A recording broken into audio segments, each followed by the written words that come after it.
Red, the side pods white. Won the Indianapolis 500 a year and a half ago. Here comes Ericsson and Armstrong, Jake, to the S's. And they go behind Benjamin Peterson, who got just a little bit loose in turn number 10. Ericsson looks very good through that area. You wait just a little bit. Very similar looking car for Marcus Armstrong. Works his way now onto the south end of the Indianapolis Motor Speedway. Sets up very clean. Gets down out of the gearbox through turn number 12. Let's pick up Graham Rahal. Been fast in the practice session. Fast so far qualifying of Michael Young. He's currently P3. He was very matter-of-fact about the fact that it was still extremely early, but he was extremely fast in that first practice session. Had a couple of tenths on the second quick car. Graham Rahal looking good, trying to rebound from that sorrowful month of May. Yeah, it's the first time he's been back in that 15 car at the Indianapolis Motor Speedway since being bumped from the Indy 500. Here comes Graham into turn number 7. He'll keep it off the blue and white curbing. Lets it really streak wide, heading towards the grass of turns 8 and 9. Rahal accelerates to turn 10. Graham Rahal setting up. Qualifying has been a struggle for the team. Race set up a little bit different. Graham's been okay, but wants to find a little bit of speed.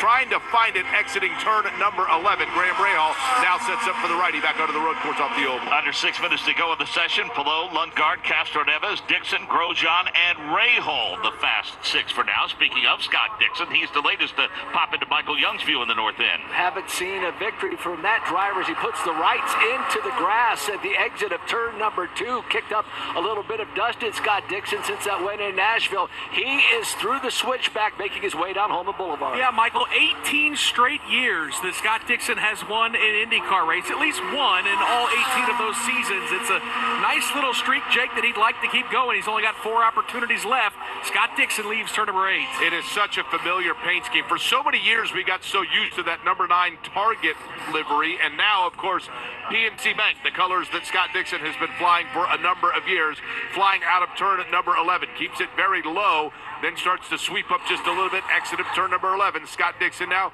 right-hander, dives down, takes the righty of turn number 12. Palou, Lundgaard, Castro-Neves, Dixon, Grosjean, and Armstrong, the fast 6 for now. Graham Rahal trying to get in. Let's get an update from his pit box.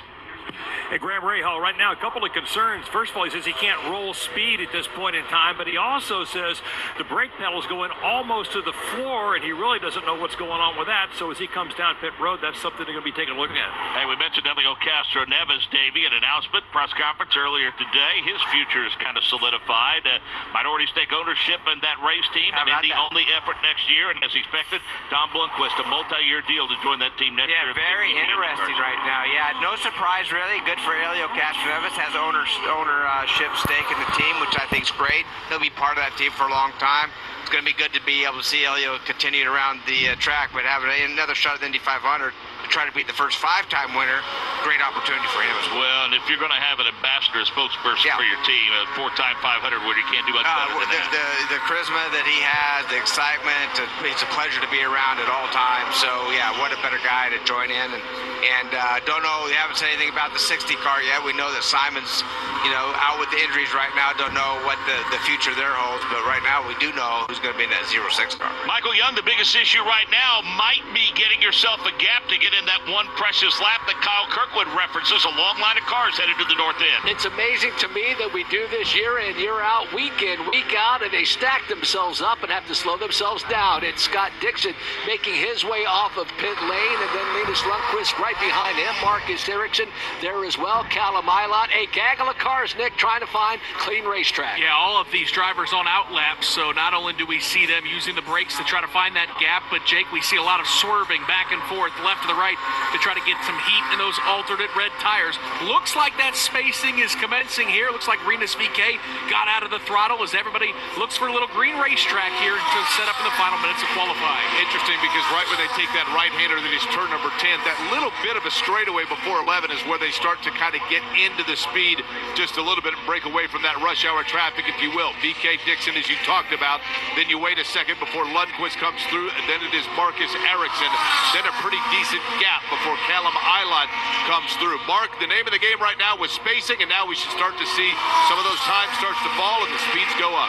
Palou and Grosjean among the beneficiaries. And Michael, you know, all in all, we saw a couple of cars, Benjamin Peterson and Ryan Hunter-Ray among the last to trickle off pit road. But now, as Scott Dixon head back to you, all in all, there is pretty good spacing, pretty good gaps for these drivers. Yeah, it turns out that they were able to gap themselves. Scott Dixon has clean racetrack in front of him, but he has the 60 of Linus Lundqvist right behind him, as we mentioned on the last time through this portion of the course. Marcus Ericsson right behind them, but Scott Dixon has a clean racetrack as he makes his way through the switchback. Yeah, Michael, those might be the two closest cars on the racetrack. For Lundqvist, though, maybe you want to stay close to Scott Dixon.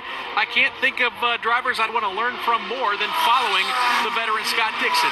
They make their way through turn number 7. It's Dixon in that blue and orange car, Jake, leading Lundqvist in just his second IndyCar start. And interesting because in front of Dixon, a guy that had kind of let up a little bit in Rinus VeeKay, but VeeKay now on his giddy up. It's Dixon.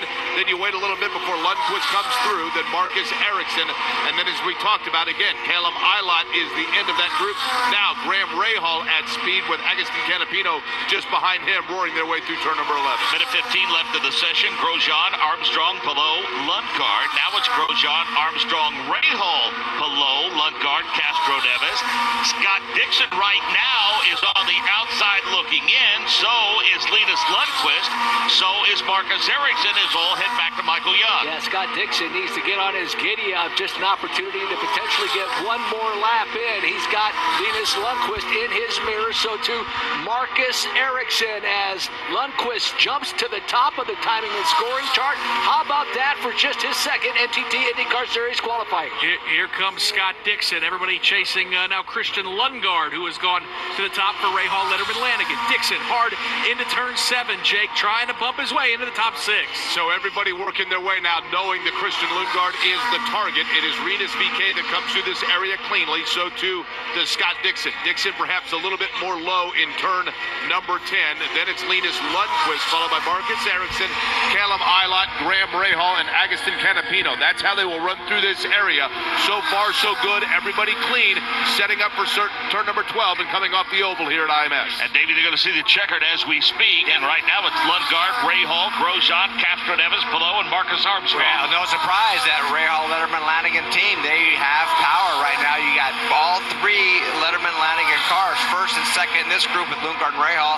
And then first round, Jack Harvey was P2. So very impressive. How about Grosjean, the other Andretti car, besides Devlin DeFrancesco right now finding his way in. Castro Neves, I guess a good run. We know what his future is. He's got 4 more races this season then before he goes to just the Indy only guy. And we're watching Rinus VeeKay right now, Davey. He's working his way along Holman Boulevard. As a matter of fact, makes that left-hander and comes into the view of Jay Query. Working their way, again, Benjamin Peterson off of turn number 10. Now, Rinus VeeKay comes into view, takes that righty that is turn number 10. That rear end started to look loose for Rinus VeeKay. Got a hold of it and got back on to the middle of the racetrack. And how about this, with Armstrong being the second quickest Ganassi car over Dixon and Ericsson? As qualifying continues in preparation for the Gallagher Grand Prix here at the world's greatest race course. Miss a broadcast? Listen on Apple Podcasts or at IndyCarRadio.com. Clasificó mejor que Callum, señor de Canapino.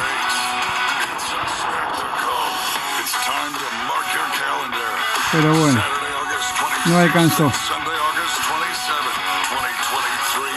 Plans, and some even cover dental, vision, and prescription drugs. Don't take a risk with your family's health insurance. It's not worth it. If you're self-employed or now need affordable health insurance,